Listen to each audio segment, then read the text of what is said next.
we are going to have our last parallel session. It's going to be about public finance, local public goods, and we're going to have basically 4 papers. The first paper is going to be about measuring the value of a statistical life in Sierra Leone using transportation choices, and it's going to be presented by Gianmarco Leon, and it's going to be discussed by myself, Climent Quintana-Domeque. We're going to have a second paper by Mawejje-Why about firm tax evasion in Uganda, and it's going to be discussed by Manamba, Malugu. And then we're going to have a third paper on trade liberalization effects on revenue in Tanzania, presented by Manamba, Malugu, and discussed by Mawejje-Why. And finally, I'm going to close this session by presenting preliminary work on local public goods and property tax compliance in Mexico. And this is going to be discussed by Gianmarco Leon. So, Gianmarco, the floor is yours. Thank you.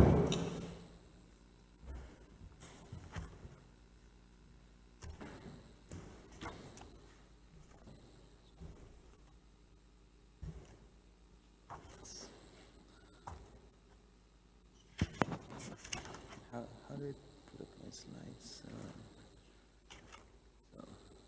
Okay, great. Okay, thank you very much for coming. The paper I'm presenting today, well, my name is Gianmarco Leon. I'm from the Universidad Pompeu Fabra in Barcelona. And the paper I'm presenting today is about transportation choices and the value of statistical life. This is joint work with my former advisor, Ted Miguel, who's at Berkeley. So in general, when we are thinking about public policy decisions regarding investments in medicine, environment, transportation, in general, anything that can improve safety conditions, we require an estimate of society's willingness to pay, right? How much are we as a society willing to pay to reduce mortality risks, right?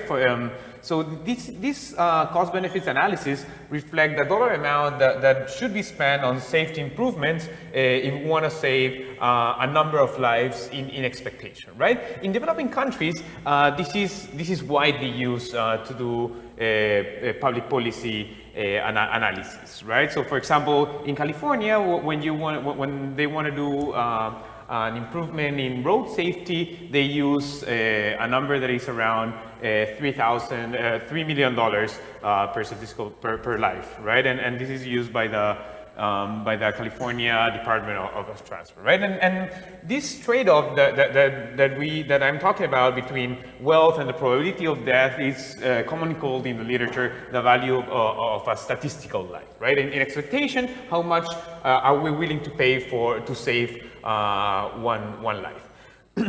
So there is plenty of work in this area in developed countries, right?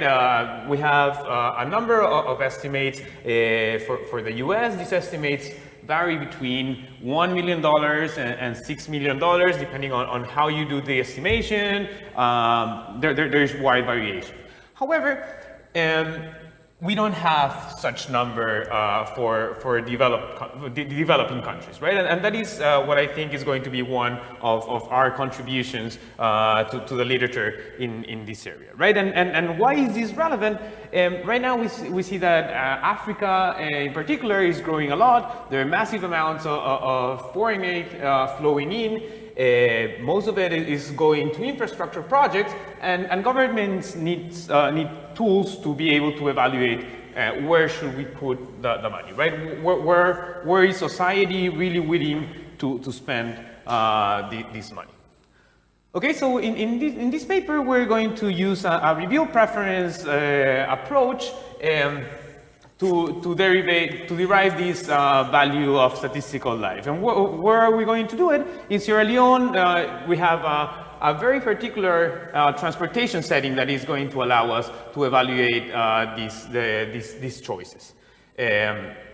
The setting that we're going to be using allow us to overcome some of the major challenges associated with measuring the value of statistical life in the literature. Particularly, we can deal with the concern about the endogeneity of risks that individuals choose to take. Moreover, we are not only able to observe Africans, or people from developing countries, but we can also benchmark our estimation with people from developed countries, right? So what we're going to do is estimate the value of statistical life for folks from developed countries see how that estimate compares to the ones that we have in the literature, and then go to our population of non-Africans who are doing exactly of Africans who are doing exactly the same choices, and see what is their value of statistical life, right? And with the structural estimates that we're going to obtain, we can have an individual level measure of the value of statistical life, so we can compute the income elasticity of the VSL, which will allow us to tell you, okay, if we're expecting that Africa is going to grow at X% this year, their value of statistical life is going to go up in this much. All right, and yeah, these are the first estimates of the VSL for developing countries.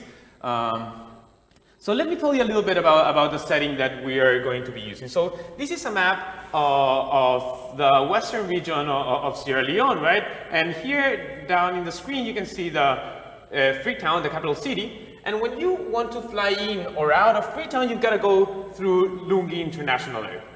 Okay, so let's imagine you land at Lungi, you want to go to Freetown, and you've got to choose 1 out of 4 different modes of transport, right? You can either take a ferry, a helicopter, water taxi, or a hovercraft, right? This is what the British High Commission tells us when we go to their website. They tell you, transport infrastructure in Sierra Leone is poor. None of the options for transferring between the international airport at Lungi and Freetown are risk-free. You should study the transport options carefully before traveling. And the thing is that each of these modes of transport have a different cost in terms of the money you pay for each of the trips. It has a different opportunity cost in terms of the time that it takes to go from one side to the other of the bay. The distance here is about 16 kilometers, right? And importantly, each option has a different mortality risk, right? As you saw from the quote from the British High Commission, none of these options is risk-free. The helicopter has crashed 3 times since 2002. The water taxi has sunk once. The ferry have had 3 capsizes. The hovercraft has burned out in the middle of the bay. In total, we have 5 accidents in the hovercraft. Luckily, not all of them were fatal. Only in 2 of them, some people passed away. Right? So basically what you have here is that conditional on wanting to leave or fly into Sierra Leone, you've got to make a choice between how much money you want to spend, how much time do you want to spend, and how much risk are you willing to take. Right? And this is the setting that will allow us to use revealed preferences to infer the value of statistical life. Okay, so just to contextualize a little bit more, here are some pictures from the ferry. The ferry is the cheapest option among all of them, right? It costs $2, $5 if you want to fly in the VIP section up here. In terms of time, it takes the longest. It's about 100 minutes. In terms of risk, it's medium risk. It has had 3 accidents since 2001, and well, if you cannot swim, chances are that you are going to die here. And of course, as you can see, it's not super comfortable. The second option is a water taxi. The water taxi is the safest. It has a medium price. It's between 35 and 40 US dollars. Takes 35 minutes, and it only has capsized once, when 5 out of the 18 passengers on board died.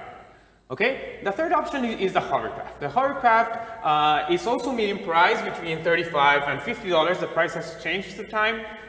It's relatively quick, 28 minutes. It has had 5 accidents since 2001, but only in 2 of them people died.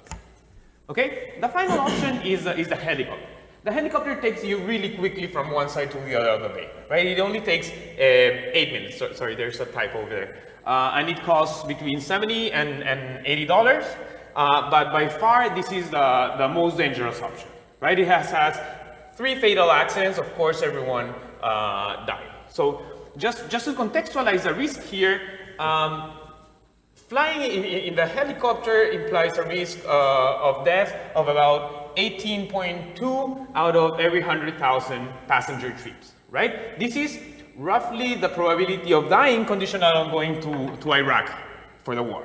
Whereas on the other hand, the lowest probability of dying is in the water taxi, which has a probability of dying of 2.4 per 100,000 passenger trips. That is roughly the probability that you die when you cross the street. Okay? So what are the advantages of our setting? This setting allows us to overcome some of the typical problems in estimating the VSL. And specifically, if you're traveling to or from Sierra Leone, you've got to make a choice, right? So this already introduces some selection in our sample, right? Not everyone flies into Sierra Leone, but you have people that has to go there for business, government workers, and crazy development economists, and so on. But if you are a Sierra Leone and want to fly out, you definitely have to make this choice, right? Second, information, right? In this context, every one of these trips is widely publicized. So this is a talk of the town. So anytime you want to fly out of Sierra Leone and you talk to a local, they tell you, oh, okay, so which one are you going to take, right? And if you're traveling in for the first time, you just Google Lungi Airport, and in the first page of Google entries, you'll find something about one of these accidents, right? So information is widespread. Third, we have adult travelers making decisions for themselves, so we don't have any problems of imperfect altruism, of someone else making choices for me, and so on. And the composition of our sample is very particular. We're not going to claim that we have the average African in our sample. This is people who is wealthy enough to use the airport, right?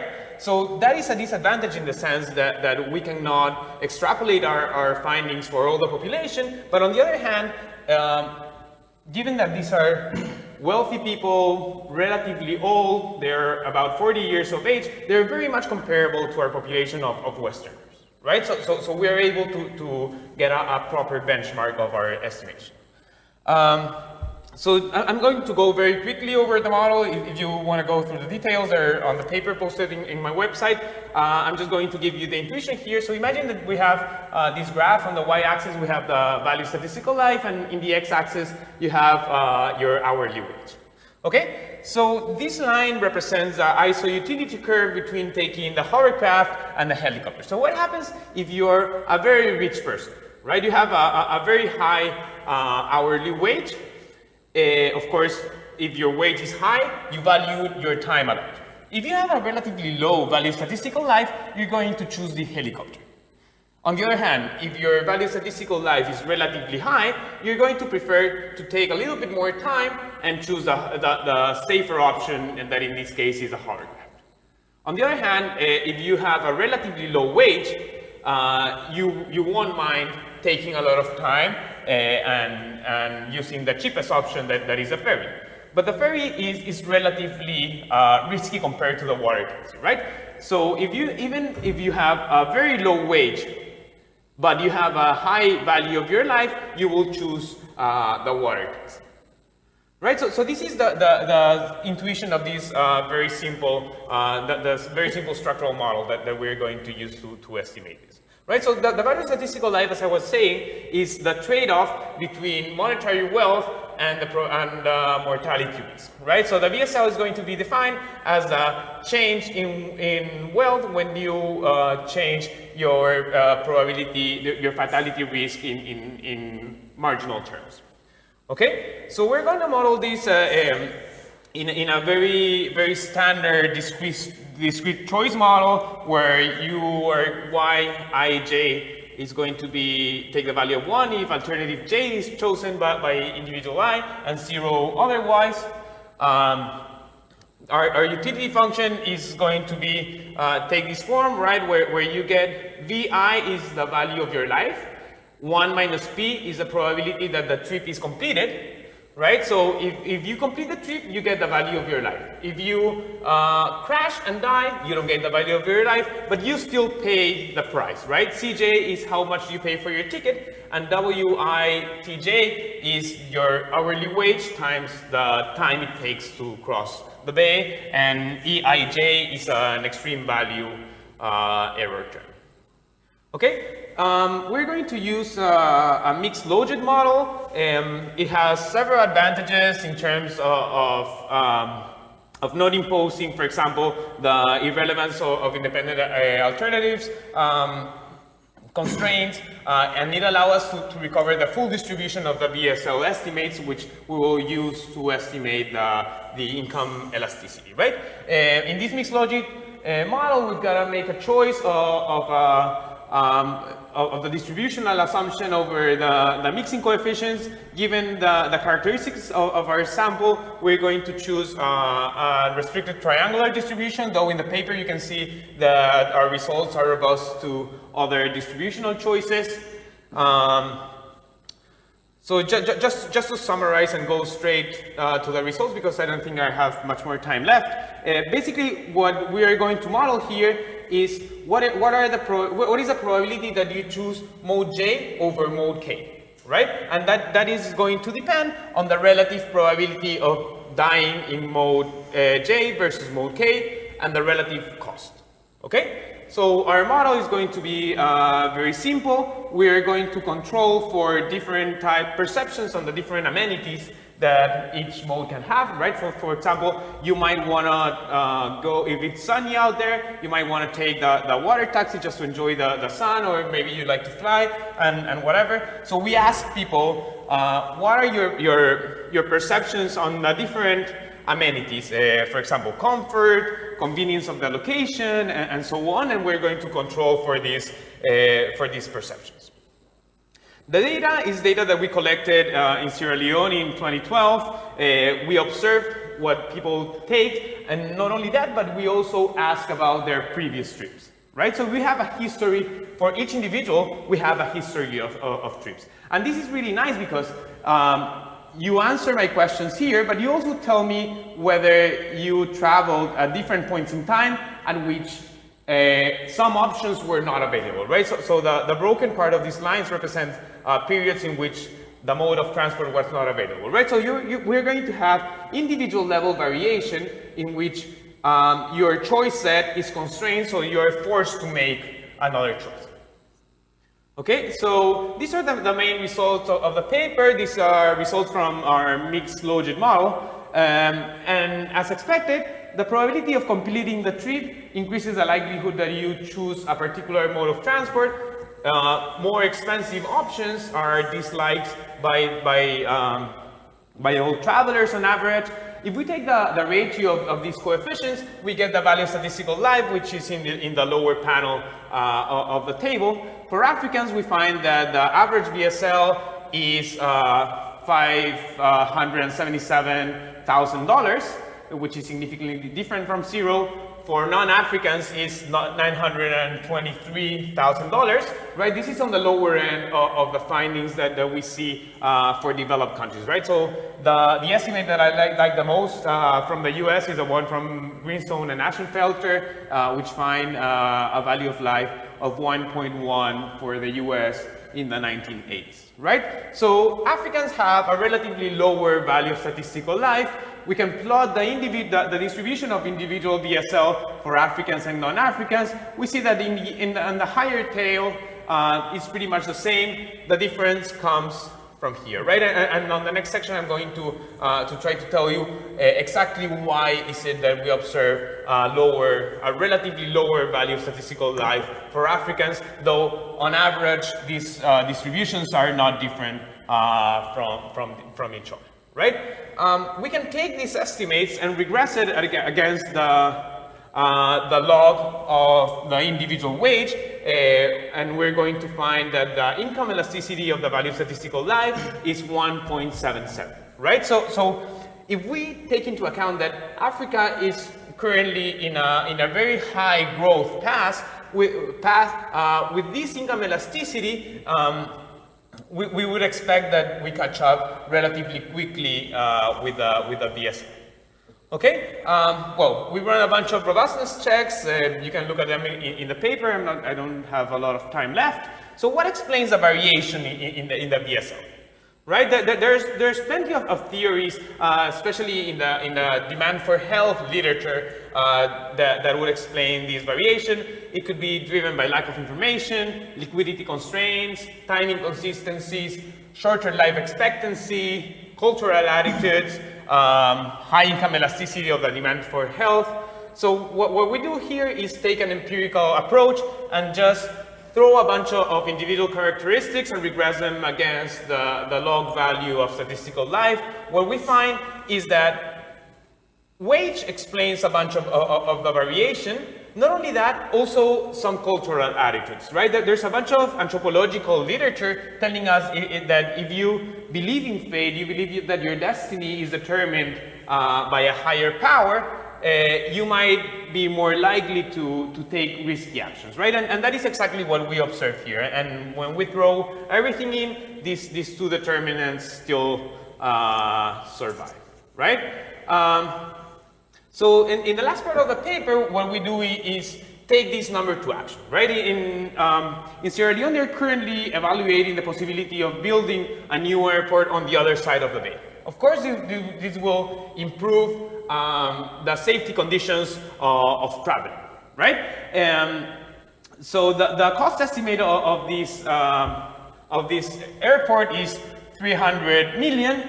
Using our VSL estimates, we and doing some very conservative assumptions on the discount rate and so on, and the number of passengers, we estimate that the safety improvements from building the airport on the other side of the bay can account alone for about 20% of the cost of the airport, right? And this doesn't even take into account the benefits in terms of increased business, increased tourism, and so on, right? So this is just to give you an example of how can these tools can be used for policy, right? So I'm going to stop there. I'm out of time. Thank you so much. Okay, so I'm going to discuss the paper by Gianmarco.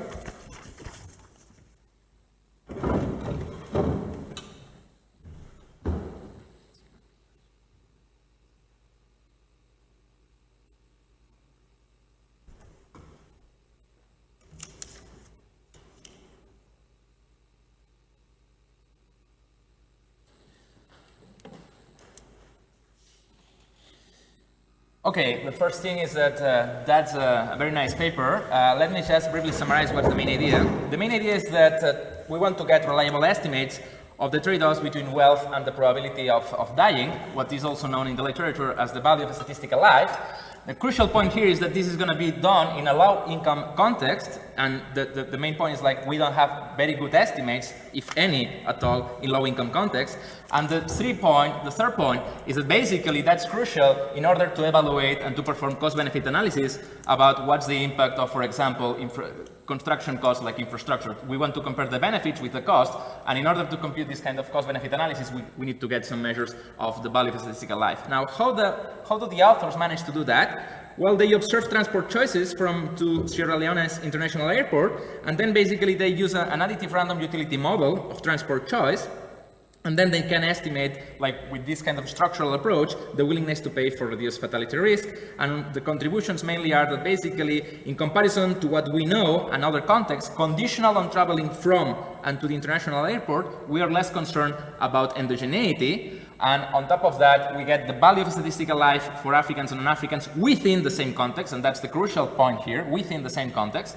And then we get also an analysis by the authors on the determinants of the value of statistical life, and also they analyze what's the income elasticity of the value of statistical life.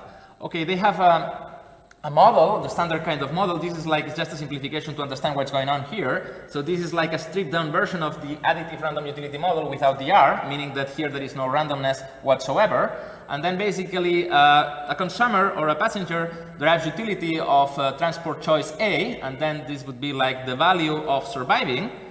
This is 1 minus the probability of dying, so that's the probability of surviving with mode of transport A, and that would be like the cost of using alternative A. And the cost includes both direct monetary cost, like what the ticket of using, like, for example, a ferry, plus the opportunity cost of time, this is wage. And then you compare the utility of choosing alternative A with alternative B, and basically what you get is like the difference in utilities. It's going to be the same, meaning that the difference in utility is 0, as long as beta 1 over beta 2 is this ratio, and that's basically the value of statistical life. So that's the kind of trade-off the authors want to estimate. Now, how do they estimate that? Well, you can put some randomness here, and then you recover this R, and then basically what you're going to get is either a conditional logit.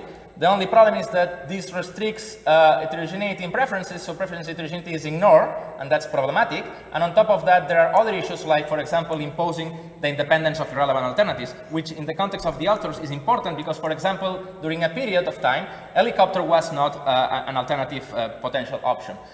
Now, they move to a mixed logit, and this ignores variation, and this has many advantages. The only issue is that this ignores variation in randomness, and this is not about like the mean, this is about the variance across decision makers. So the idea here is like the authors could try to incorporate what is called a generalized multinomial model that embeds both the conditional logit and the mixed logit. The advantage of doing that is that you can take into account that some consumers are more random, they take more random decisions than others. And basically, this boils down to the idea that this beta I is a function of these two things here, and under some conditions that's going to be the conditional logit, and under some other conditions that's the mixed logit. So that's an approach that the authors could try to exploit.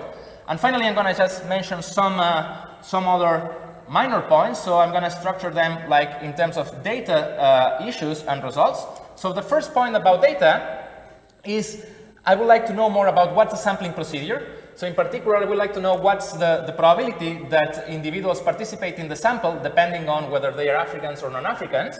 That's something that is not discussed in the paper. The second issue would be like, this is about only individuals traveling alone, or there are couples as well, there are groups. I think this would be important because basically this is going to affect the decision of taking a ferry or like the helicopter or whatever option, whether you are traveling by yourself or with someone else. I think that there's also an issue about the non-response in wages and earnings. My question here is whether this differs by nationality or not. Then another issue would be like, if the authors have information on marital status and smoking status you can think of like a risky behavior indicator, and marital status, this can affect also this can be considered as determinants of the value of statistical life. Finally, it would be interesting whether it's possible to distinguish between traveling to and traveling from. I don't know if the authors can shed some light on this issue, but it would be interesting. And the other final issue about data is, I don't remember a discussion about whether there is a risk on fatalities with bus, if that can be incorporated in the ferry transport choice. There is 30 minutes that you take from the ferry landing until the airport, if I remember correctly. So if you can incorporate in some way that. Finally, I'm going to discuss briefly the results. The results are very interesting, just minor things. In table 4, the authors find substantial differences in the minimum estimates of the value of statistical life, controlling or not, and maybe they want to discuss more about this. And they provide an estimate for non-Africans of the value of statistical life, but beta 2 equals 0 cannot be rejected. So this should be taken with a bit of caution. Table 5 is the mixed logit. The only question here I have is what happens if controls are excluded. Finally, they control most of the time in these regressions with controls for the perceived quality of modes of transportation. It would be interesting to discuss this issue because perceptions are measured, if I think, would be like measure attemptee, but transport choices in both time, previous choices. So this kind potential reverse causality or endogeneity here that should be discussed. There is another issue about the authors follow the standard neoclassical approach using probability of death rather than perceived risk. It would be like kind more of behavioral economics. My question is whether they can exploit this information of perceived risk by individuals by instrumenting the former with the later. I don't know if that's possible or whether that's going to be reasonable or not. And finally, there is another issue here. We're thinking about the probability of death, but how people perceive that is like more rational or emotional. And in particular, there is a period of time where basically there are many fatalities. What happens if you exclude trips close to these tragic events? And meaning, what happens if you exclude those before January 2010? Apart from that, this is a great paper, and I think that, well, I enjoy a lot reading it. Thank you so much. Thanks. Should I respond or we take some more questions? It's up to you. Want to? Okay, I'll just go through the comments. Thank you very much, Climent, for these great comments. Can you leave it open? Sorry.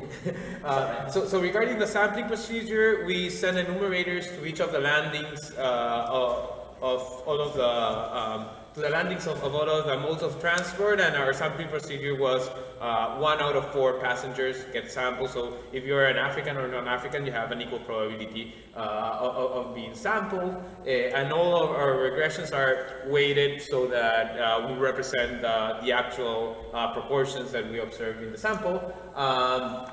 Mostly we have individuals traveling alone because these are business travelers. The non-responsive wage earnings is balanced.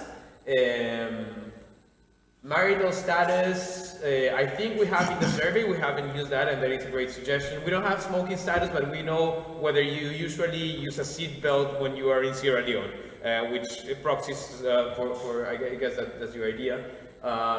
Accidents with fatalities, I haven't heard of any in the bus, but I should look up that information.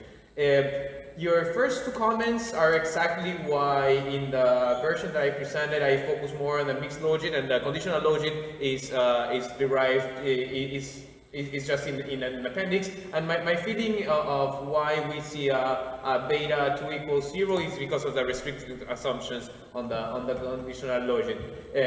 When we exclude controls, the estimates are dampened down in the mixed logit. And the last points are great points. I mean, this is something that we cannot do much about. We know from a lot of literature in behavioral economics that we in general are bad at assessing things that happen with a low probability, right? We just go for the neoclassical approach, we follow the literature, but that is the elephant in the room in this literature. It is a great idea to try to instrument probability of death, and the last point we haven't tried, and we definitely should. Thank you very much for great comments. Okay, any other comments, questions from the floor? Okay, so we're going to move to the next paper.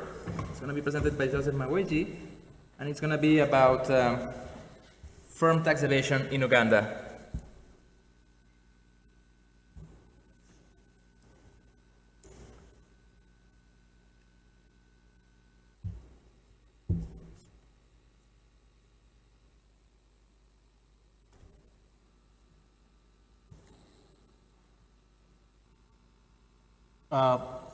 Thank you very much.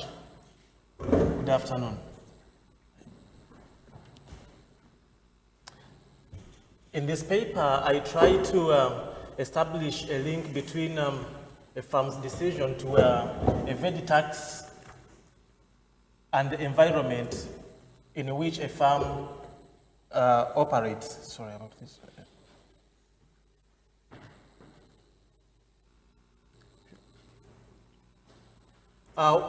It is motivated by the observation that over the last few years, Uganda has achieved very high growth rates. But at the same time, what we see is the tax effort, as captured by the tax to GDP ratio, has been stagnant between 10 and 12.5%. Non-empirical evidence has pointed to the following factors that could explain why the tax effort in Uganda is very low. One of them is the very large informal sector, the other, the narrow tax base, the tax breaks that are given out in an ad hoc manner in Uganda. Basically, the minister or president can say, you will not pay tax on this any time. And then recently, a paper by Ali and others talked about the low tax compliance attitudes in Uganda. Basically, Ugandan firms have a very low appetite for paying taxes. So what we do is we try to focus on the possible effects of the business environment on tax evasion. And why we are interested in the business environment is because what we see is that the business environment in Uganda has been deteriorating, and this was documented by both the World Bank competitiveness indicators, but also by an empirical paper by Ishengoma and Kapel. And this is mostly attributed to institutional weaknesses, but also infrastructure bottlenecks. This explains why the business environment in Uganda is weak, and these are some of the constraints that firms in Uganda face. Top on the list is corruption, then access to financing, inflation, inadequate infrastructure, tax rates, and the rest. And on this slide, we try to explore the extent of informality, the extent to which businesses in Uganda evade taxes. And what we see here is 87% of all business establishments, 80% of total active labor force, and 88% of all women workers are located in the informal sector, so they don't pay tax. But also, recent estimates by Brun and Schneider indicate that almost half, almost 50% of national income is accounted for in the informal sector. So given that informality is very large in Uganda and the business environment is weak, could there be a link between the environment in which businesses operate and the extent to which they evade tax? And this is the kind of question that we try to answer here. We follow work of Dabla Norris. It was a paper done at the IMF in 2008. And we assume that a firm has this production function where L is the labor, K is capital, and AI is productivity. But for firms to continue in operation, they expect the government to provide a public good, G, such as infrastructure that reduces the cost of doing business. But at the same time, governments can only provide the public good in period I+1 by imposing a tax rate T in period I. At the same time, firms observe government's commitment to use the tax collected in the previous period to provide a public good in the next period. And they base on that to either evade tax or not. In other words, firms want to see value for money. If they think that government does not use the tax well, they will evade it. If they think that they get value for money, if government invests in the kind of things that lower the cost of doing business, then they will not evade taxes. This is the profit function of the firm. This is firm output. This is the cost of labor. This is the cost of capital. But this is the profit of a firm that is located in the formal sector, such that this is the cost of complying with the regulations. And these are some of the other fixed costs that may also include the extent of bribery, as we shall see. But for firms that locate in the informal sector, the difference is they don't have the burden of the regulatory, the burden of complying with the regulations. So you would imagine that since the profit of the firm in the informal sector is likely to be higher to the extent that this is greater than zero, that firms would choose to locate in the informal sector. But then, informality is risky. Informality is a risk because firms that evade tax face a probability of being caught, and when they get caught, they are fined the entire profit. So, but whether a firm is caught or not depends on the strength of the legal environment, of the courts. So here we see, again, that when a firm is not caught, This will be its profit function. But when a farm is caught with the probability 1 minus P, its profit is 0. And this expression here gives us the expected profit of a farm that chooses to locate in the informal sector. But in reality, farms may not, it may not be that either a farm chooses to evade everything or does not choose to evade tax at all. What they do is that they do report a certain proportion of their output for tax purposes. And if they do that, then this expression here gives the expected profits of a farm that only evades taxes partially. So what kind of data do we use? We use the World Bank Enterprise Survey data for 2006. There is a newest data set that was released about 1 month back. So we could not use that, we could not take advantage of that, and it's a panel. And data was collected in 5 major business districts in Uganda, which are in Kampala, Jinjambale, Mbarara, and Lira. And data was collected from 563 farms. And it contains quantitative and qualitative information on farms' perceptions and the quality of government provision of public services, the strength of the legal environment, bureaucratic red tape, as well as other constraints that businesses face. They do identify in doing business, but crucially, it also includes data on the extent of tax evasion. Now, I will explain a little bit. It's availed in the paper, but I will explain a little bit how we capture tax evasion for this.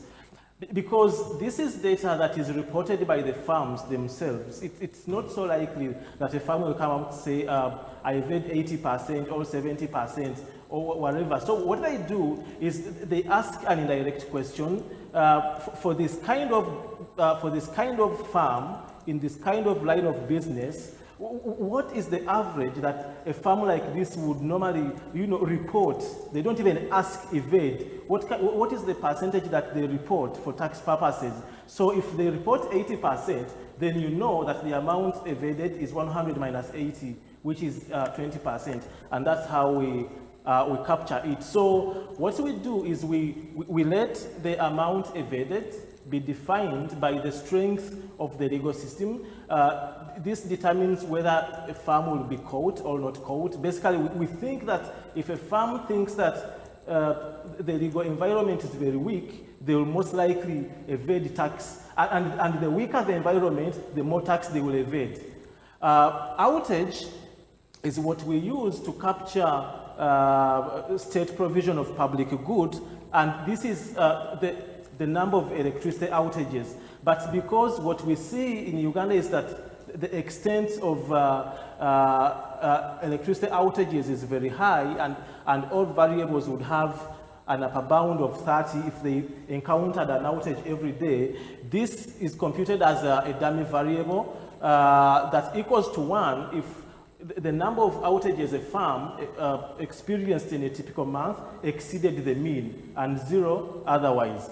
And this is the extent of the extent to which farms pay some money to bureaucrats to get things done, and it's corrected for the level of sales. V is the farm level characteristics, W the industrial level characteristics, and Z all the other constraints that businesses encounter. A quick one about bribery. We treat bribery as an endogenous variable in our estimations because we think that there could be two-way causation. A farm could pay bribe, for example, if it evaded taxes so that it does not get caught, so that it is not reported to the officials. But at the same time, a farm that has been asked to pay a bribe and actually does may not be willing to pay tax because the bribe was already a tax on the farm's profit. So what we do is we use 4 estimation methods, or ALS, TOBIT, and we use the TOBIT method because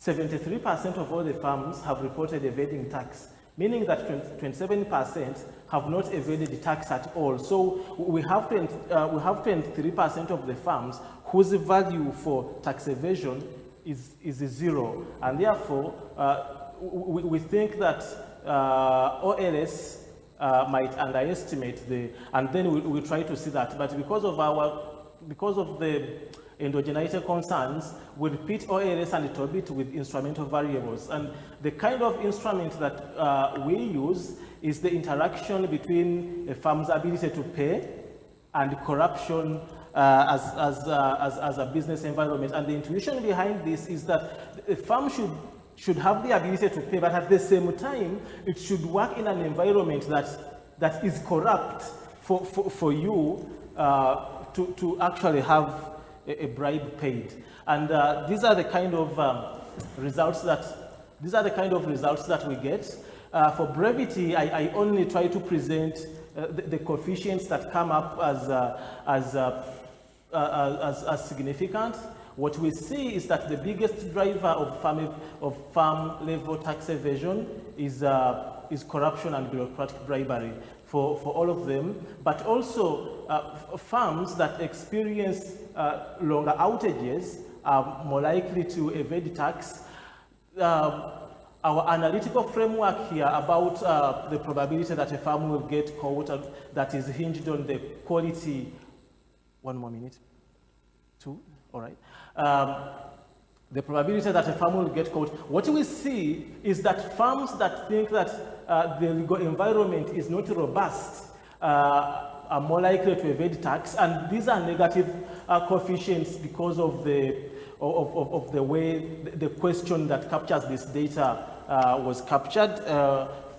Details are in the paper, but also we see that other farm level and industrial level characteristics influence tax evasion. As seen, I will not go through everything because of time, but I want to say something about the quality of the instrument that we use. We see that the first stage F statistic is greater than 10. The rule of thumb is if it's greater than 10, then it's acceptable. So we have discussed this. What we see is that if Uganda wants to eliminate tax evasion and therefore improve the tax efforts, amelioration of the business environment, strengthening the legal systems, adequate provision of public capital, as well as reining in on bribery will reduce tax evasion. Thank you very much. Thank you. So now we're going to have the discussion by Malugu. Yeah.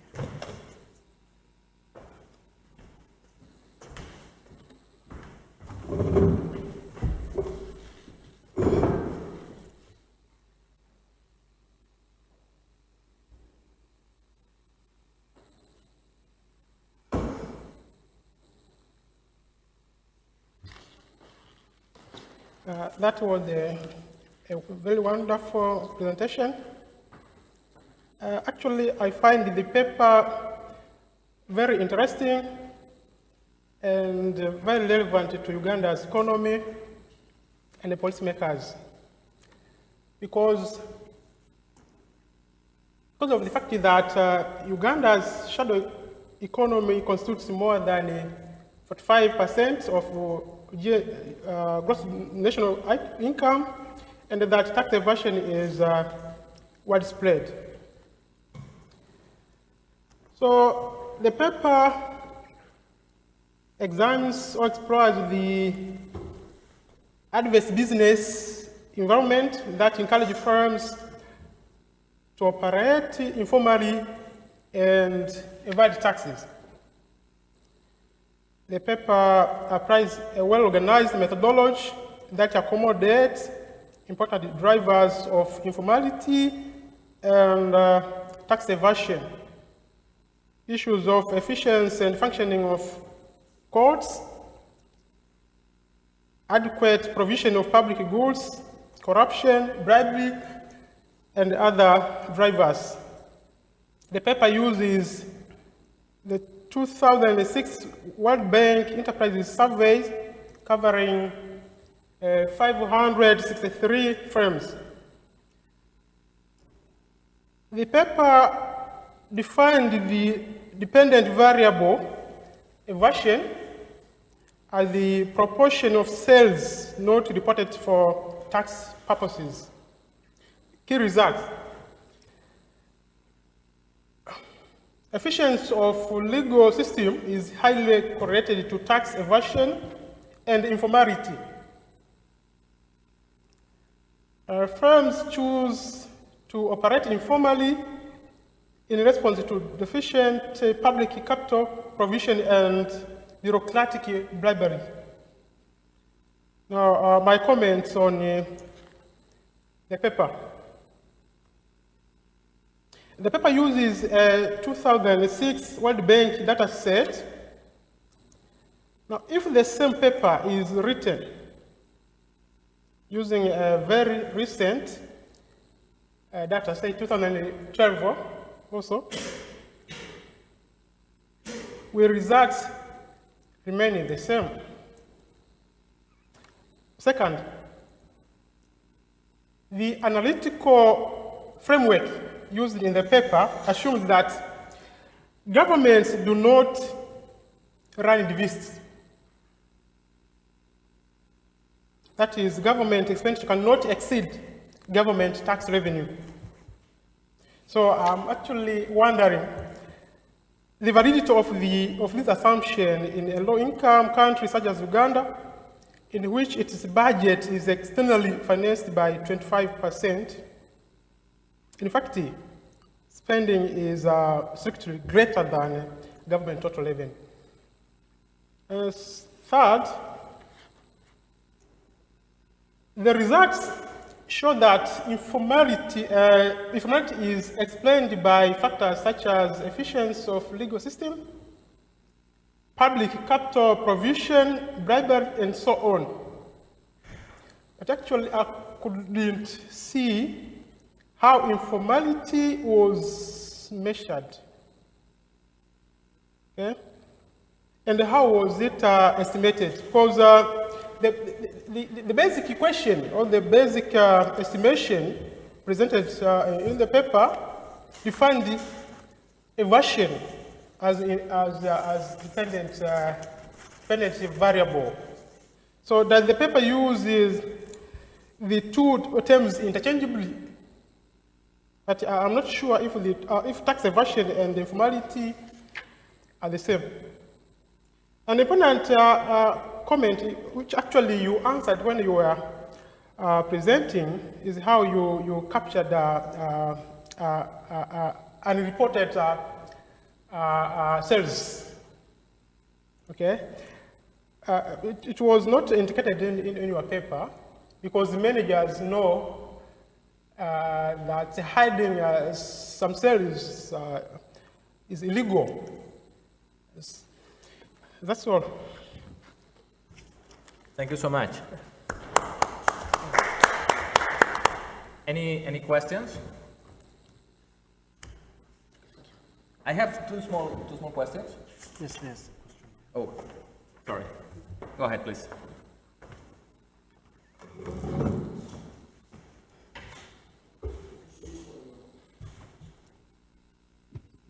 Thank you for your presentation.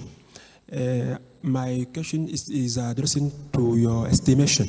You have used four methods of estimation, and you obtain a very, very small R-square for the OLS and for the Tobit method.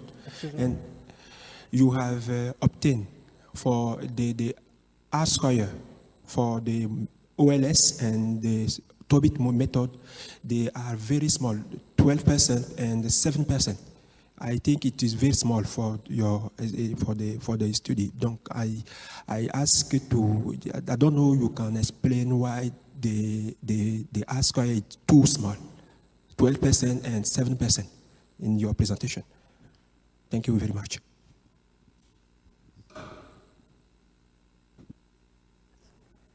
Want to ask? Oh, You have a question? yes. If you want to ask, to answer the first. No, you can have. You can give me the question.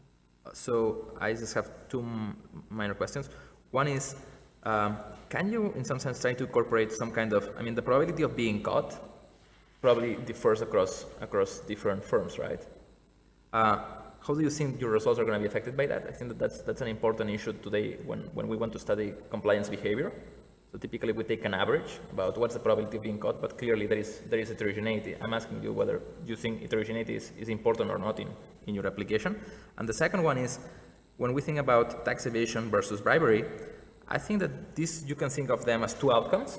What would happen if instead of putting bribery and using instrumental variables for bribery, you just bribery as an outcome? Like, can you use that? Like, tax evasion would be an outcome, but then you will have bribery as another outcome. Can you think about this, like, empirically, what will tell you? Like, because you can think of these kind of two possibilities. I mean, you can get bribed, you can decide that, and this also depends on the business environment. And the business environment also is like a determinant of whether you are going to pay it or not. So it's like there are two decisions that the firm can.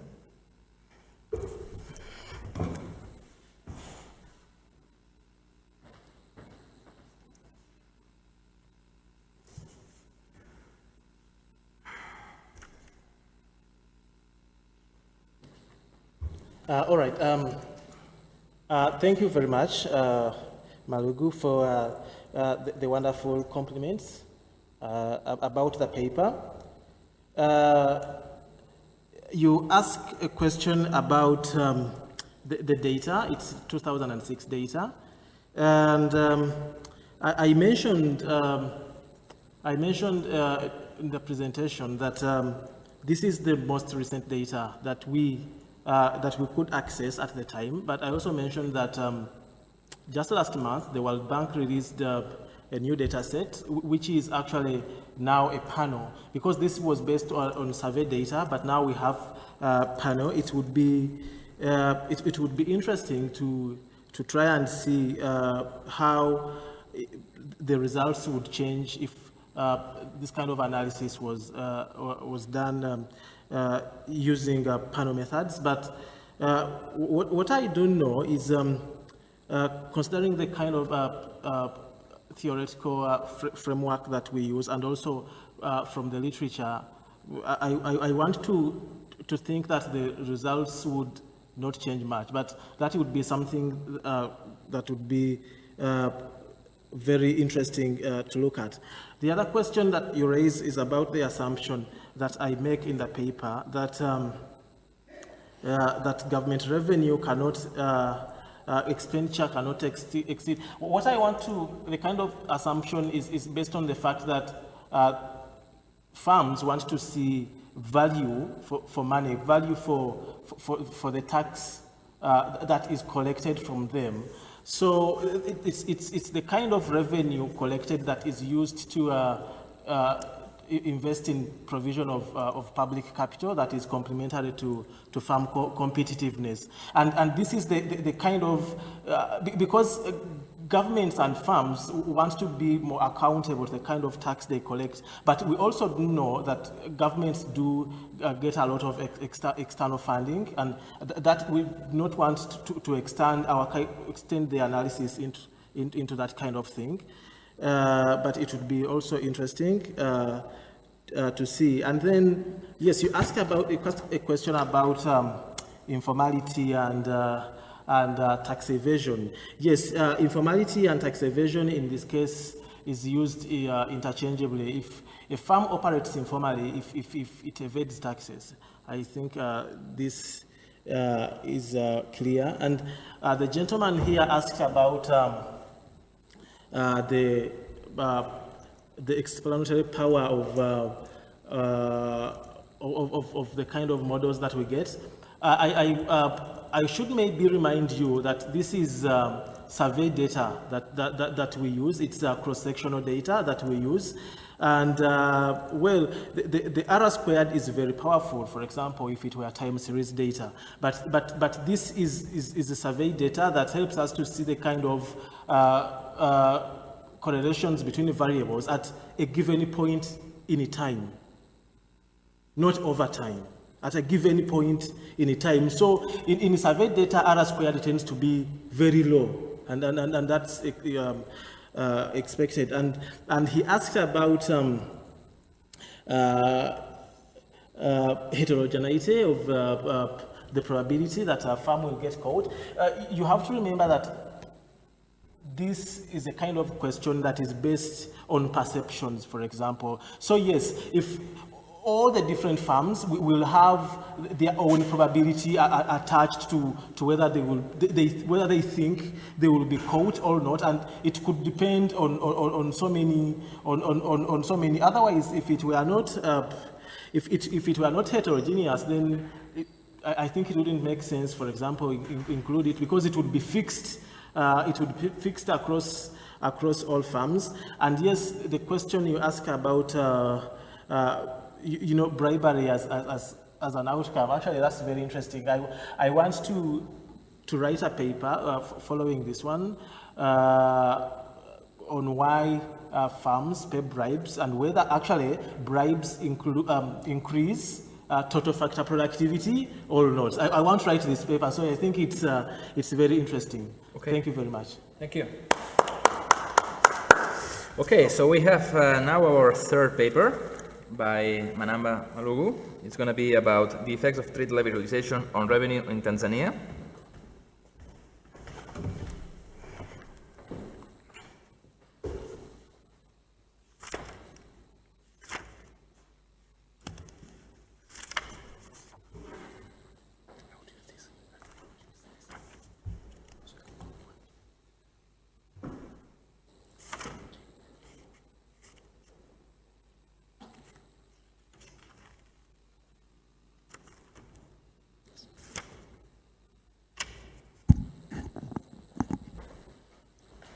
Welcome to my presentation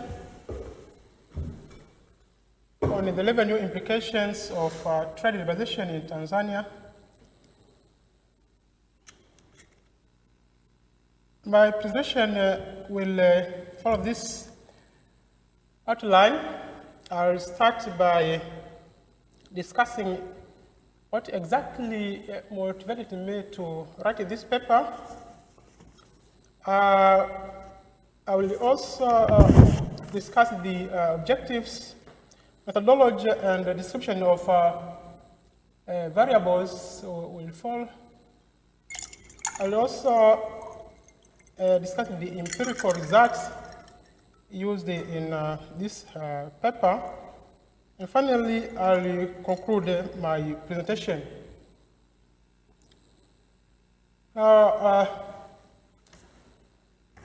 Figures 1 and 2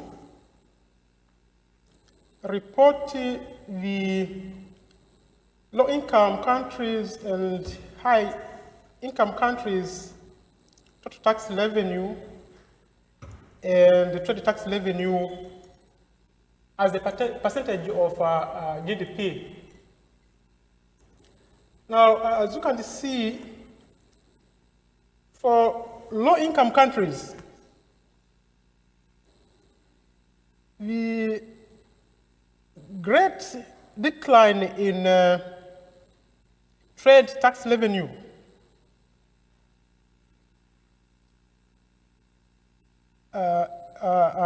is accompanied by a decline in total tax revenue. For high-income countries, a slight decline in trade tax revenue as percentage of GDP coincides with a steady increase in total tax revenue as a percentage of GDP. Now, more importantly, the low-income countries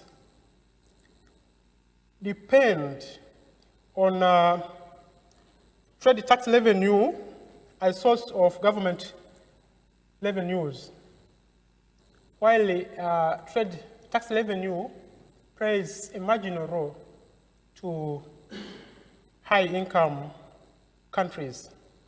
Now, this trend or decline in both trade tax revenue and total tax revenue for low-income countries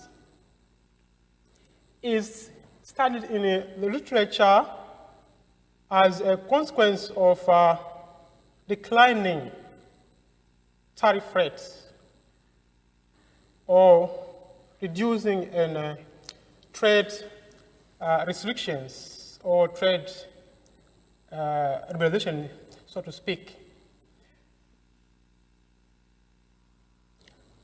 Now, because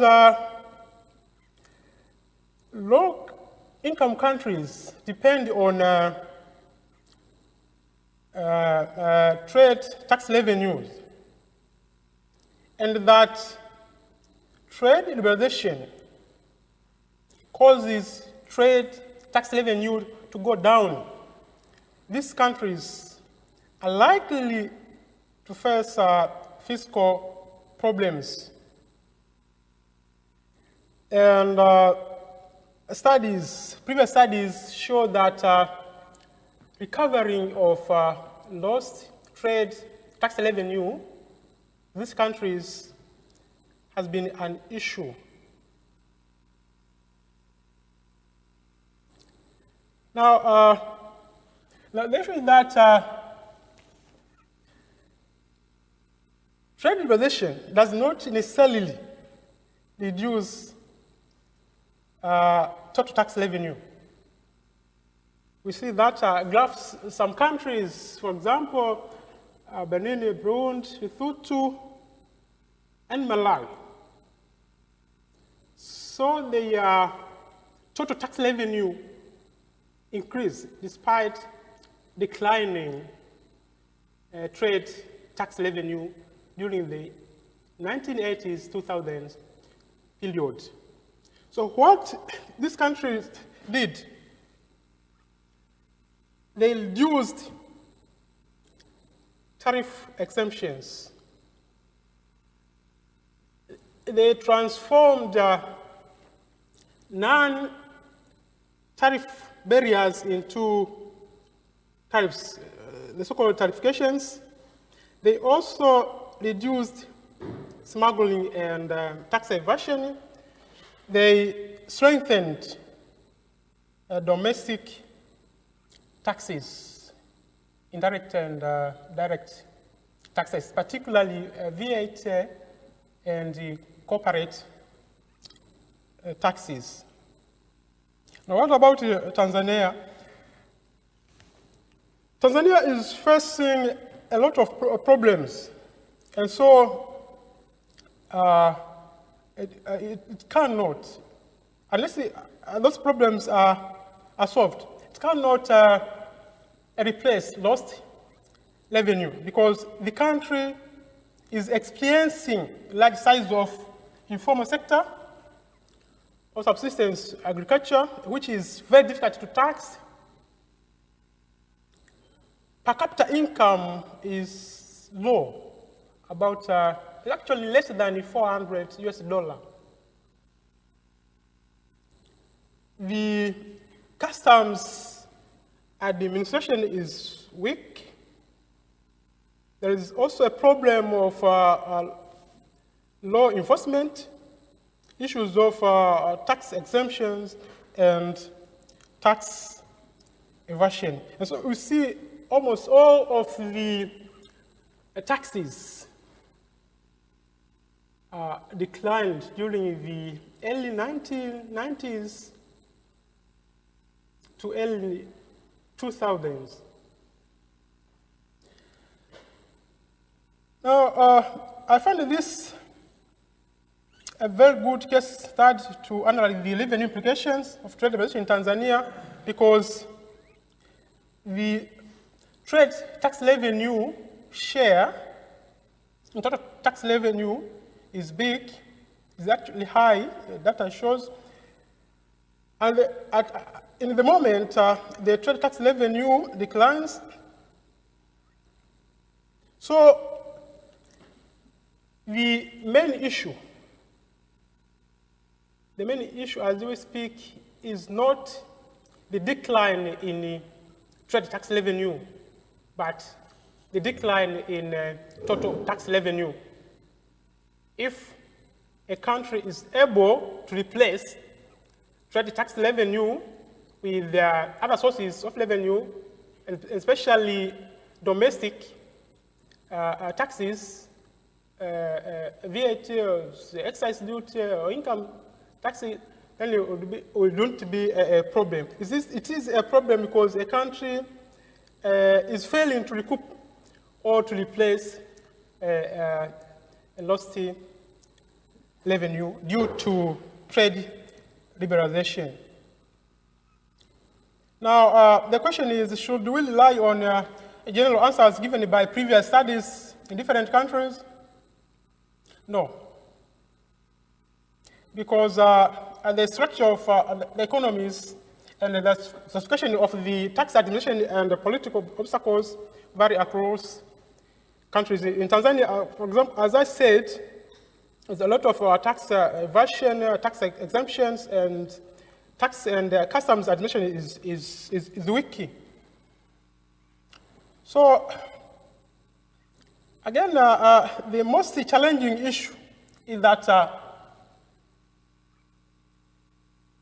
trade liberalization or tariff rate reduction, as I said, may lead to declining trade tax revenue, which in turn causes total tax revenue to decline. Now, because tariff revenue is actually tariff revenue is a function of tariff rate and import values. If imports are inelastic, decline in tariff rate, tariff revenue should go down. Now the problem is that some of the imports, most of the imports are inelastic. So decline in the tariff causes decline in the tariff rates causes tariff revenue to go down. At the same time, high tariff rate may lead to tariff revenue evasion because tariffs are costly to importers. So if tariffs are high, importers are likely to smuggle, are likely to evade taxes, which again causes revenue to go down. So this also will depend on the elasticity of imports. The main objectives of this paper, first is to examine the impact of trade liberalization and accompanying macroeconomic changes, real exchange rate, gross domestic product, imports, and the other changes that vary or change according to trade liberalization. The other objective is to examine the relationship between import duty revenue, IDR, and the domestic tax revenue to uncover whether Tanzania can replace import duty revenue loss from domestic sources. This paper uses a time series data of 2010 period. Data were obtained from Bank of Tanzania, World Trade Organization, and IMF, the methodology. For estimation, the average tariff rate, CTR, which is defined as import duty to value of import ratio, is considered as a proxy of degree of liberalization Now, with this measure, which is based on how much tariff revenue is actually collected, a decline in a CTR index would imply high or great trade liberalization. Why did I use this? Because the information on statutory tariff was fragmented. So that's how we are available to construct the CTR index for fairly long time period. Now, the relationship between corrected tariff rate and import duty revenue is assumed to be non-linear because prohibitively high corrected tariff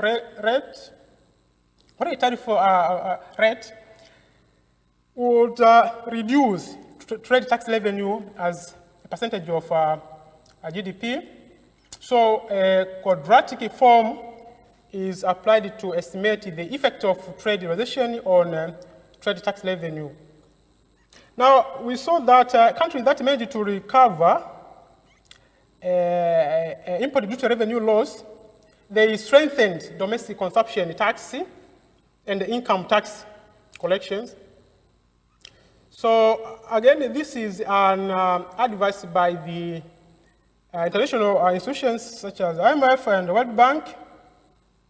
So we expect Tanzania also to recover lost import duty revenue by strengthening domestic taxes. Per capita income also is considered to capture the level of development.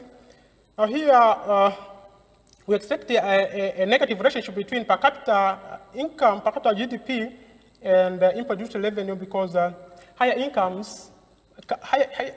countries rely, do not actually rely on import duty revenue. The increase in import share in the economy also is expected to raise import duty revenue. Again, I consider really depreciation of exchange rate, and we expected it to be, the exchange rate and the import duty revenue were expected to be positively related. Now, this is the model, the estimation model, which captured the level of development, per capita GDP, real exchange rate, and corrected tariff rate. Corrected tariff rate squared to capture the Laffer curve effect. The domestic taxes, both the direct and indirect taxes, to see whether a country can replace lost import duty revenues due to trade liberalization. Here, the IDR function, import duty revenue function, is assumed to be non-linear in the scale of the economy, as measured by per capita GDP. That's according to Catfree and Rao 2002 and April, it's early 1999. Now, these are the results. Okay. As it's a unit root test, all of the variables were non-stationary in level, so some were integrated of order 1, others were integrated of order 2 to make them stationary. This is a test for integration between import duty revenue and explanatory variables using Angel Granger two-step procedure. The residuals were stationary level. Okay, thank you. So these are the results, especially results. Okay. The error correction term was significant, as was expected, and had a static design. It was negative, as it was expected. The corrected tariff rate, the coefficient of corrected tariff rate was positive and statistically significant at 1% level, implying that a decline in collected tariff rates will lead to a reduction in import duty revenue. The collected tariff rate squared was negative and statistically significant at 1%, implying the potential presence of Laffer curve effect. Per capita GDP was insignificant. Real exchange rate was also insignificant. Import duty was the coefficient of import duty was positive and significant at 1%, implying that increase in import value will lead to increase in import duty revenue. Domestic indirect taxes, the coefficient of domestic indirect taxes was actually significant at 5%. The income taxes also was significant at 1%. It was negative, implying negative correlation between income taxes and import duty, implying that income duty partially replaced the lost import duty revenue. The coefficient of actually surprising the coefficient of domestic indirect taxes was positive. It was expected to be negative. Here it was positive, implying that domestic indirect taxes were declining along with the import duty revenue in Tanzania. Thank you. Thank you so much.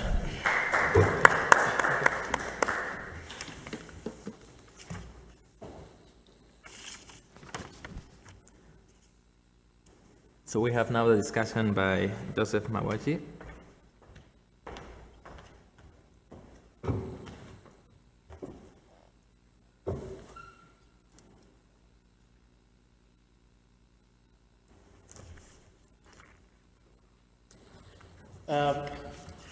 Thank you very much, Malugu, for this very wonderful paper. Sorry, unfortunately, I didn't prepare slides for this, but nevertheless, I'll be able to give you my feedback regarding the paper. This is a very important paper at this point in time, especially considering all the things happening in Tanzania and also in countries in East Africa, including mine, Uganda, where we are focusing on regional integration, but also trade liberalization generally. And the challenge the paper tries to examine is the potential impact of trade liberalization on tax revenues, and whether any losses can be offset, for example, through efficiencies domestically that can see increases in domestic tax collections. And this is especially very important because, as we know, trade taxes are easy to collect, and they have until now formed a large share of total revenue. And this, as you rightly argue, is why some of the countries have approached liberalization with some caution. But this said, I have a few comments regarding your paper. The first one is your measure for liberalization is the collected tariff rate index, which is measured as the ratio of import duties to the value of imports. Basically, it would then give you the rate of taxation. I wanted to find out from you if you have thought about, maybe if it's possible, I'm not so sure, correcting. I know this has been used as a standard also in the literature, but then have you thought about correcting it for you know, other things that may, if you like, pollute it? For example, tax waivers, and because you have on the denominator the value of imports, and then you have on the numerator the tax collected on those. So if the tax on the numerator was waived, and then the denominator remained the same, you would have that declining. And according to your definition, it would point to liberalization, yet it is not. So have you thought of ways of, I don't know if it's possible, if data is available, correcting for that in your paper? And then you do use the Angel-Granger two-step procedure for your estimation. But we saw from your presentation that you do have, you use error correction methods, of course, but you do have some variables, very important, real effective exchange rate and per capita GDP that are I2. But also we know the conditions for co-integration, that the variables should be integrated of the same order. Maybe you want to tell us more about how you know, went about this. But also another thing related to this is that your error correction term in the model that you finally estimate, it has everything it should have. It has a negative sign, perfect. It is significant, perfect, but only one small issue, that it's greater than unity, and that's the speed of adjustment. You may want us to, you may want to tell us more about why and how it is that way, or maybe you need to relook at your model. But also the other thing that is related to what I talked about, the I2 variables, is when you look at your short-run model, they are not significant. Real effective, if I could, I can't. If I could go back to your result, real effective exchange rate and per capita GDP, they are not significant in your short-run model. So, and given that they may have problems since they are I2, did you think about, I don't know, dropping them, or what do you think about this? Thank you very much.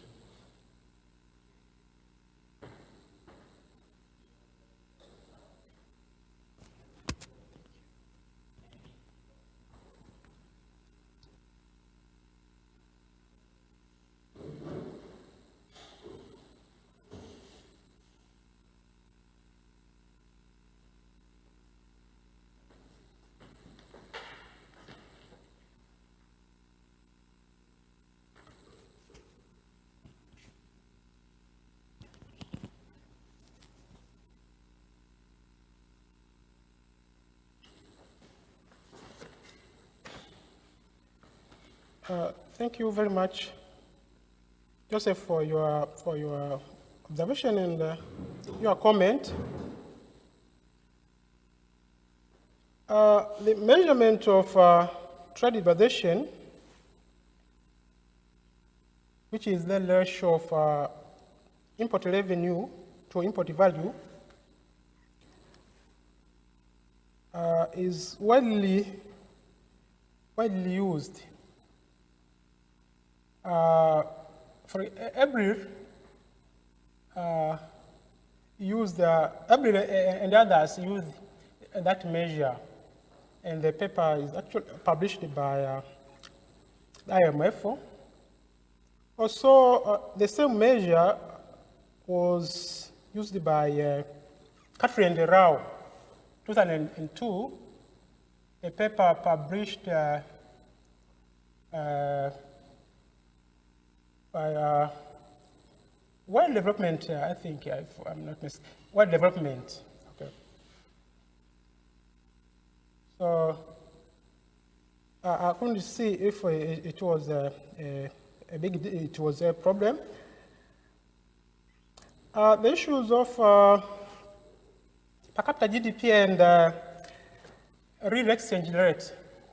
These two variables were statistically insignificant. For the case of per capita GDP, I said that per capita GDP in Tanzania is extremely low and didn't change much during the years of start 1980 to 2010. On average is about 400 US dollar. The issue of error correction model.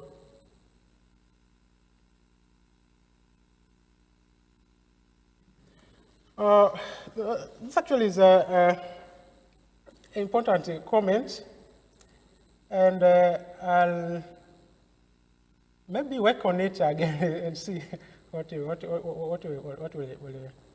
happen, if it will change the results.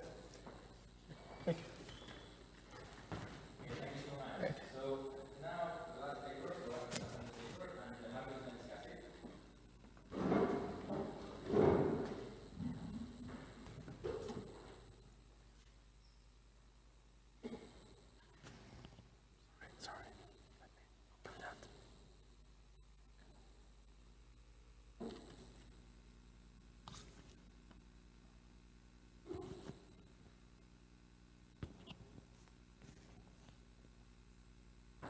Okay, thank you so much for waiting until the end to listen to my talk. This is joint work with Marco González Navarro, and here the issue is about property tax compliance. Unfortunately, this paper is not about Africa. This paper is in Latin America and Mexico. And the idea here is try to see whether by providing local public goods, governments can increase property tax compliance. So just give me 2 seconds to explain what this means. So we have this statement here: why pay taxes? Why should they send them taxes when they are supplying services? This is sickening. That's something that we observed actually in Detroit when the Detroit was collapsing. So the idea here is like try to make the link between the delivery of public goods and property tax compliance. So tax compliance is of paramount importance for a modern market economy. We don't need to justify that. So without taxes, we cannot provide local public goods. So governments need to increase their revenues. Now the question clearly is, why do people pay taxes? And clearly there are two potential explanations. So there are two stories here. Basically there is one side of the story is like basically there are deterrence explanations, so penalties, probability of detection, risk aversion. So these kind of things are what force people to pay taxes. On the other hand of the spectrum, we find these kinds of non-deterrent explanations. So basically here what do we have is like social norms, duty, altruism. Here the main point is, okay, we're going to ask the following question: does the provision of local public goods increase property tax compliance? And if so, why that's the case? So how are we going to do that? Well, let me start just by saying that we're going to combine administrative data with two identification strategies. The first identification strategy is going to be a randomized control trial, and that's going to apply only to a subset of streets. Meaning that we're going to have the periphery of a city, and we're going to provide some kind of public goods. This kind of public goods is going to be a localized public good, and in particular is going to be providing a street pavement. Okay, but that's going to apply only to a subset of our streets in the city of Acayuca and Veracruz, Mexico. The second identification strategy is going to apply to all the streets in the city. Of course, there's going to be a shortcoming. And the shortcoming is going to be that we're not going to have a randomized control trial here. We're going to exploit variation of the rollout of first-time asphalting of residential streets between 2007 and 2012. So which kind of data we're going to use? We're going to use administrative data. So we're going to have tax payments for the period 2005-2012 at the plot level. And these are around 16,000 per year in Acayuca and Veracruz, Mexico. So the randomized control trial experiment is going to be about the provision of first-time asphalting of residential streets. And basically, these are streets that are unpaved, inhabited, and that are connecting to the existing grid. So this is not completely random paving. So we are paving something like giving some connectivity to the city center of the city. We're going to have 28 out of 56 street projects that were assigned to be paved. So that's going to be the intent to be paved or intent to treat. And only 17 of the 28 were paved by December 2009. This means that we are able to identify intent to treat. And the point is, like, some of the ones that were in the control group were paved later. So after December 2009, we don't have any more one-sided non-compliance. Actually, some of the control groups after 2009 were paved, and the best thing that we can identify in that case is the local average treatment effect. And finally, we're going to exploit plot fixed efficiency strategy. So we're going to have 26 streets were paved during this period, and we're going to run two types of analysis here. We're going to use a kind of a theoretical regression, so that's going to be a program evaluation exercise, and then we're going to try to estimate kind of a structural simple model, and it's going to be based basically on an additive random utility model about tax compliance. Just to give you a sense about what kind of city we have here, so that's the periphery of the city, and basically that's where we have our experiment. The red ones are the intent to treat or intent to pave, and the blue ones are the control ones. And these are streets that were paved by 2006. Okay. So this is what a street without pavement looks like. This was a picture that we take in 2006, and this is what the same street in 2009. So this is kind of the transformation that we are interested in estimating, and we want to think about what's the impact of providing this public good, street pavement, in terms of property tax compliance. What's the advantage? Well, the advantage is, like, we know that if you tell people how the government spent the taxes, people react. Okay, there are these kind of experiments. The question here is, like, it's very clear that you know that the government is doing something for you. Now the question is, do people react to that? And that's one of the questions I want to address. So what's the background? Well, in the property, in the income tax literature, the kind of standard neoclassical approach is to use the Beckerian economics approach of the economics of crime. So let's say that we have an individual with given income Y, and this individual must decide whether to comply or not. And if she complies, basically she's going to pay the tax tau. But if she doesn't comply, she's not going to pay the tax, but she's going to pay a fine in the future with probability pi. She's going to pay a fine Q. So basically, the individual is going to comply if the utility of complying is higher than the expected cost of the expected utility of not complying. Now, what's the puzzle? The typical puzzle in this literature is that basically, for the standard estimates that we have for pi and Q, these are too low to explain the high levels of income tax compliance that we observe. So people are paying too much taxes in terms of this simple model. Now, the question is why? This is typically known as a puzzle. Now, the first question that we need to address is whether these measures that we have about pi and Q are real good measures of this thing. Okay? Let's abstract from that. There is recent evidence that basically shows that third-party reporting of income, so if you know that some people can tell, well, this guy is making such amount of money, that's going to increase, that can explain high compliance. And there is a paper in Econometrica showing that. The only problem is that this explanation is not applying to our case, because if anything, the government knows what's the value of your house. The government doesn't know what's the value of your, what your salary may be, or what's your total income, but the government clearly knows what's the property of your house, and basically there is no disasymmetry in information. Now, in our context, what's going to happen? Well, what happens if you don't pay the property tax in Akayukan? Well, the main point is that if you don't pay the tax, basically you cannot sell the house in the future, okay? That's completely different from a situation like in the United States. In the States, for example, there is a big contrast. So basically in Philadelphia, if you don't pay the tax, basically what happens is that your home is taken from you and it's auctioned, okay? And actually in Denver, this process is very fast. It takes 5 months. And basically what we observe is a compliance rate of 98%, okay? Which contrasts with 53% in Detroit. Now, I'm going to briefly explain what's the model that we're going to analyze here. So we're going to have a 2-period model. Basically, there's going to be the present and the future. We're going to have n taxpayers, and basically, these taxpayers are going to be grouped in different plots or streets. Each taxpayer faces a property tax tau I, and the decision is whether to comply and pay the tax or not. And there is a probability of being caught if you don't pay the tax pi, and the penalty is going to be QI. And we're going to consider 2 main mechanisms here. There's going to be what we call a learning effect, and there's going to be what we call a wealth effect. So the learning effect is that if you observe that the government is giving you a public good, you infer something about the quality of the government. So this government is telling you that, okay, with the money I have, I'm delivering public goods, okay? And then the idea is like, you think if you receive this public good, that what's going to happen is that this government in the future can deliver more public goods because he's efficient in delivering public goods. So the idea is like, if you observe this public good being delivered in front of your house, you expect the government is of higher quality. Okay, that's kind of the mechanism we think. Clearly, we're not going to be able to distinguish, and that's an issue that we're trying to deal, whether that's a story of learning versus a story of reciprocity. Okay, that's something that we're going to go, I'm going to go back later. But clearly, by providing this public good, there is a wealth effect. The wealth effect is that basically, when you get your street paved, the property value of your house increases. Okay? And basically, what's happening is like, as long as the housing market is liquid enough, what's going to happen is that basically, if you have more wealth, maybe you pay more taxes. So we need to also to think about whether this is reasonable or not.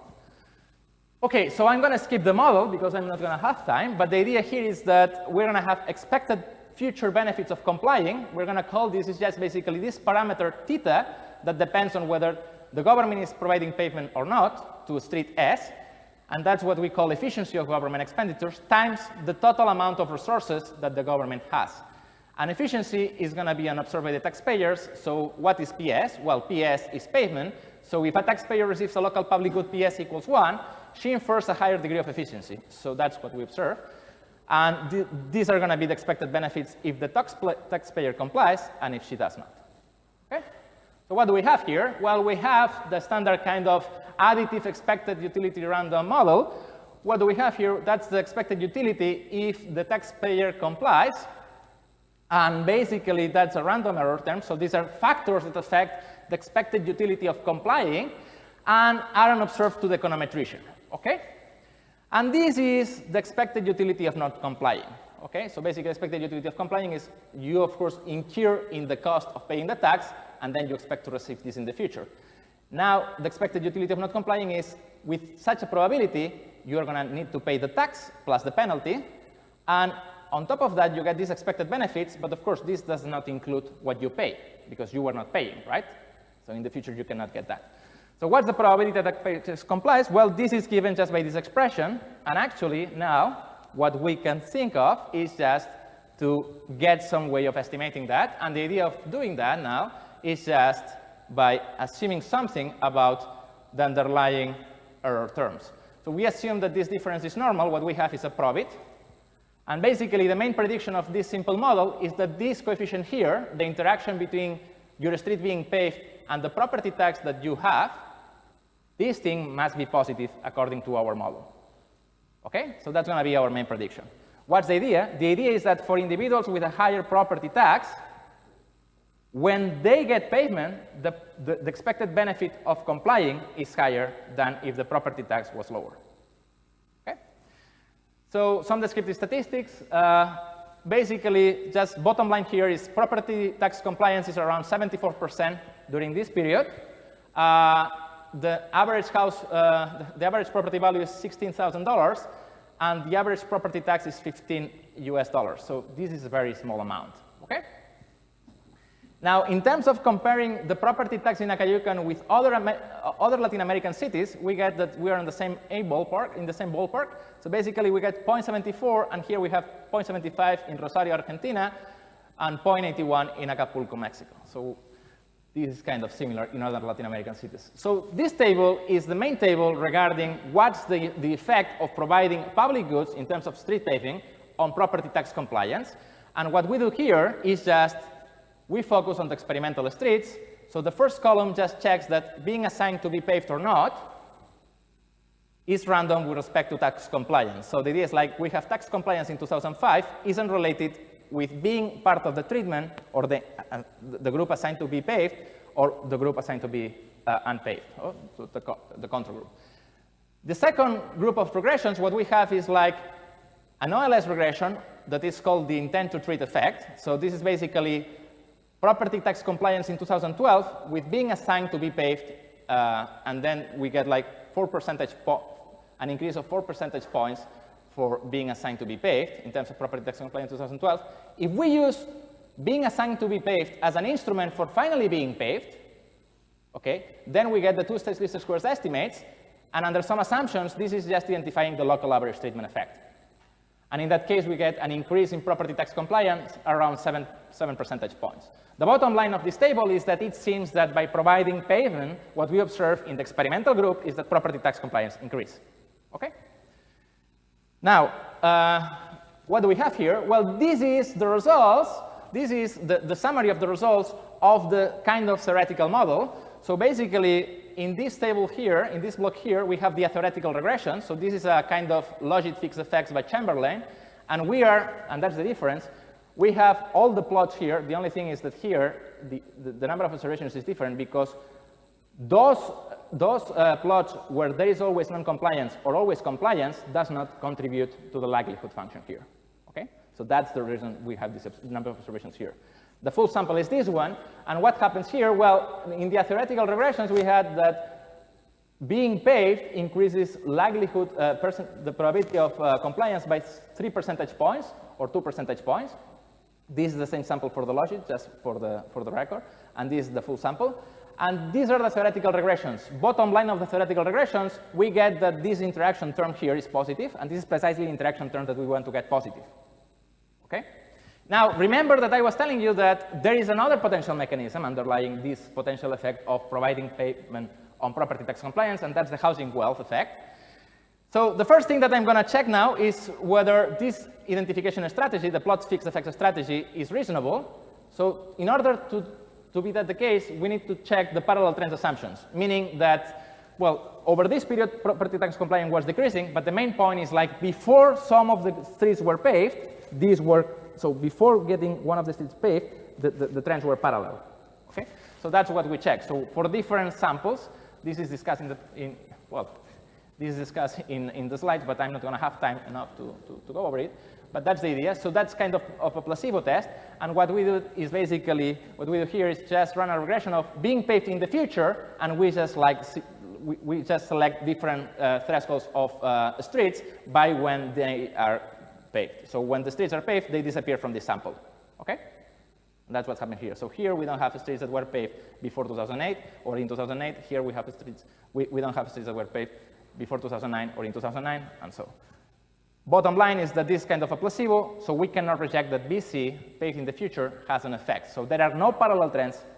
There are no parallel trends between, there are parallel trends between control and treatment groups, okay? Now, what about wealth effects? The way we are going to introduce wealth effects is very simple. The idea here is that if you don't pay the tax, okay, and that's a simplification, that's something that we can check in the data, but we haven't checked. The expected housing wealth is going to be 0 because the house cannot be sold. Now we can check whether people are paying taxes later on or not before selling their house. That's something that we can inquire. We haven't checked that. But the main idea here is like if you pay the tax, there is an expected housing wealth, which is what? It's the housing wealth as a function of whether your street is paved or not. And we define this as the housing wealth before pavement times 1 plus this factor here. And that's something that we observe and we have in another paper. That's the increase in housing wealth due to, or in housing value of your property, due to pavement. So what happens if we incorporate this thing? Well, actually, what we get is we get an augmented probability regression, and we are still interested in this coefficient here. What we get is, again, there is this positive coefficient, so meaning that people with higher property tax rates react more in terms of compliance to the street being paved, okay? We have also been investigating recently whether there is a story here about learning or reciprocity. And in order to disentangle this thing, we have been exploring what's the impact of providing this public good or providing pavement in terms of satisfaction with the local government, satisfaction with the state government, and satisfaction with the federal government. This is very preliminary. We still don't know how to interpret that. And there is some work in progress. Learning is not only about the mean, but about reducing the variance. Heterogeneous effects by household characteristics, heterogeneous effects by location, these are things that we need to explore. Bitterness effects, people get angry because their neighbors get pavement, but they don't get pavement. So bottom line is, provision of local public goods increase property tax compliance. There is a stronger relationship for households with larger property tax bills. Increasing compliance is small relative to construction costs. That's something that we show in the paper. And we still don't know whether there is learning or reciprocity. Thank you so much for your attention.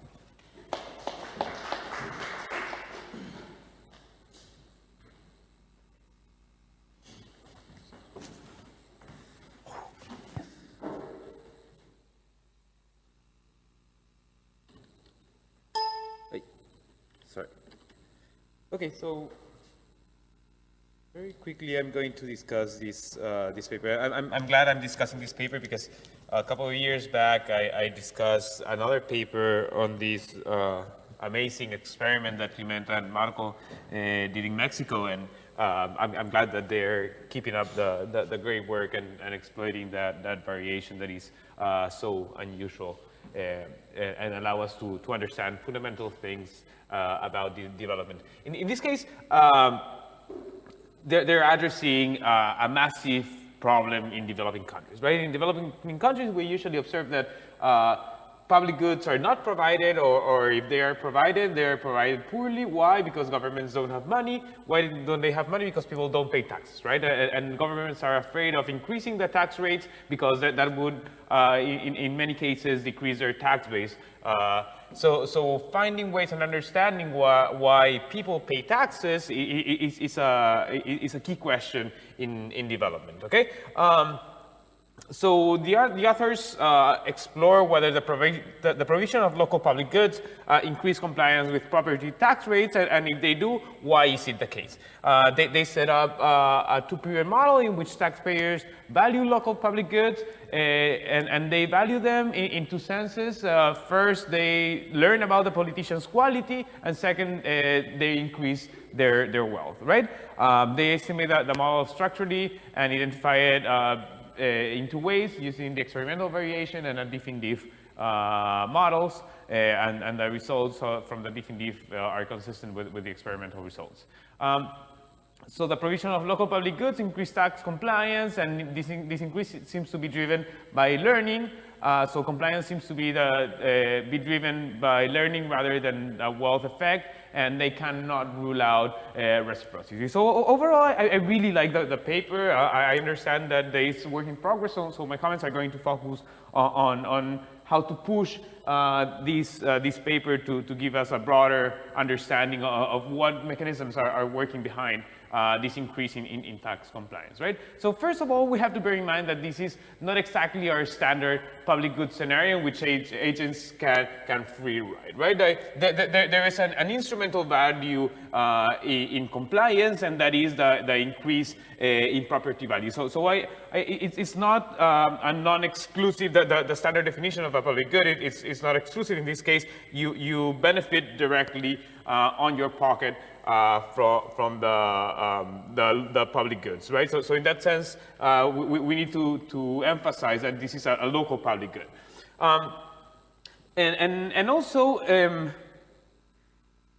I can just pay, probably when I can just avoid paying my taxes, and whenever I want to pay, I want to sell my house, I just pay the tax, pay the fine, and the benefits of doing that are probably greater than the cost. So in that sense, it's good that they recognize that usually the tau and p are too low to explain the whole why people pay taxes, right? So trying to understand why is it that people pay taxes, it's still an open question. So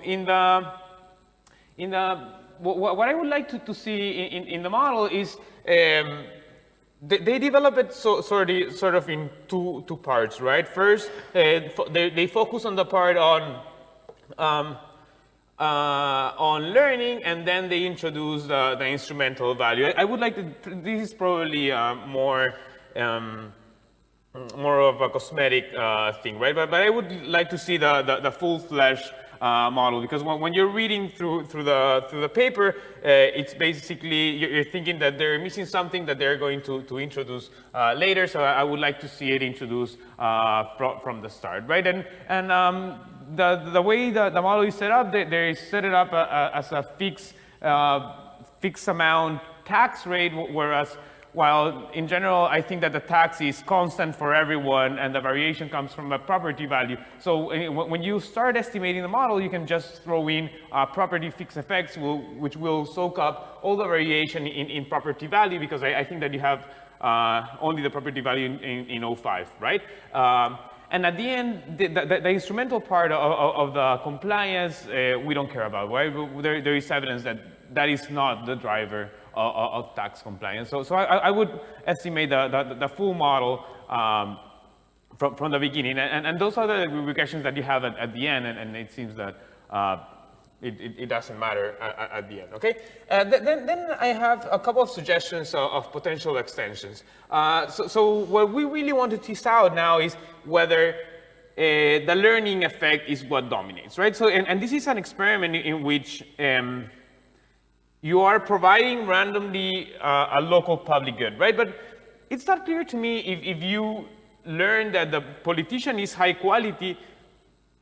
I mean, what is the difference of having your street paved versus your neighbor's street paved, right? And you probably walk through that street any day. So you can, the variation in the density of treatment around you is probably still random. So that is something that you should try to exploit more, right? If it is learning about the politician's quality, what is going on, the learning should work both ways, right? And I saw that you have that in your slide as future work, right? Both that my politician is high quality and that is bad quality, right? So you should try to run the regressions the other way around. If you don't get your street paved, you should learn that it's a bad politician, right? Or maybe distance to the nearest paved street, right? That would probably get you the whole range of the effect.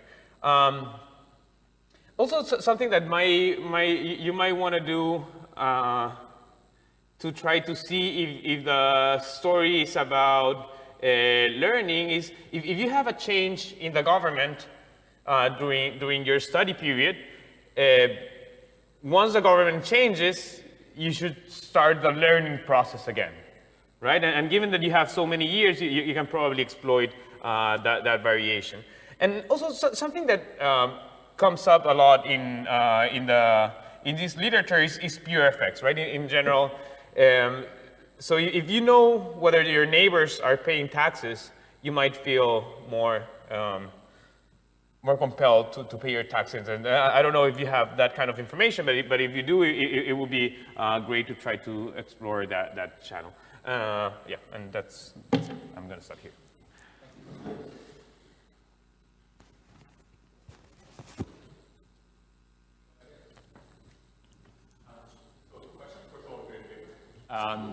Thank you very much. So 2 questions. One, I was wondering if you can observe extensive versus intensive margin, like new buildings versus increases in values. I don't know exactly how tax works in Mexico.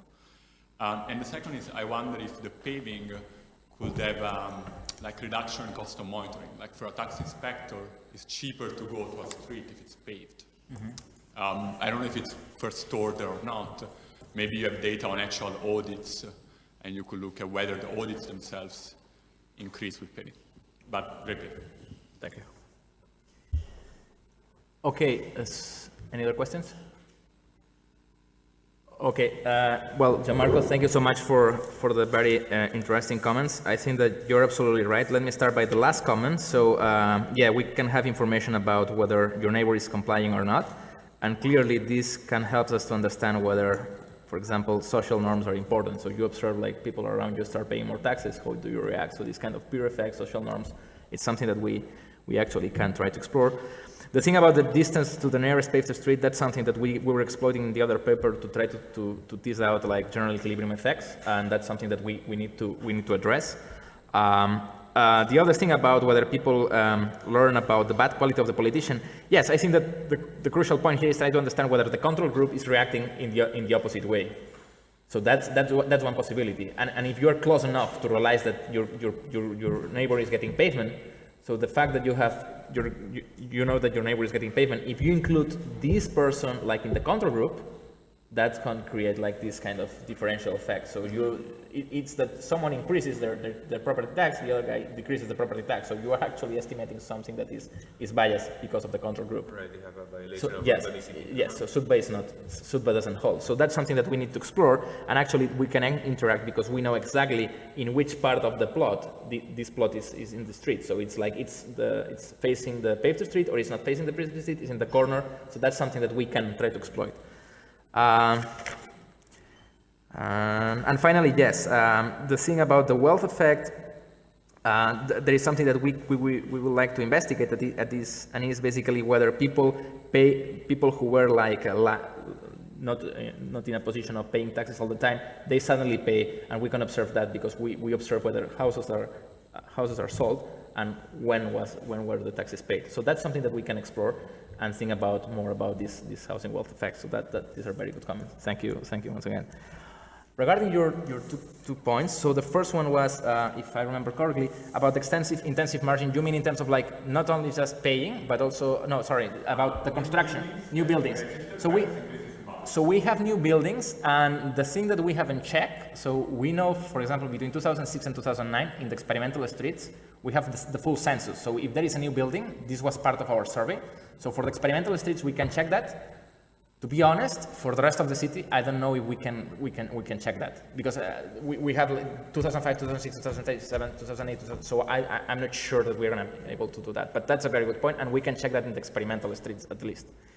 And the second point is about. I wrote something here.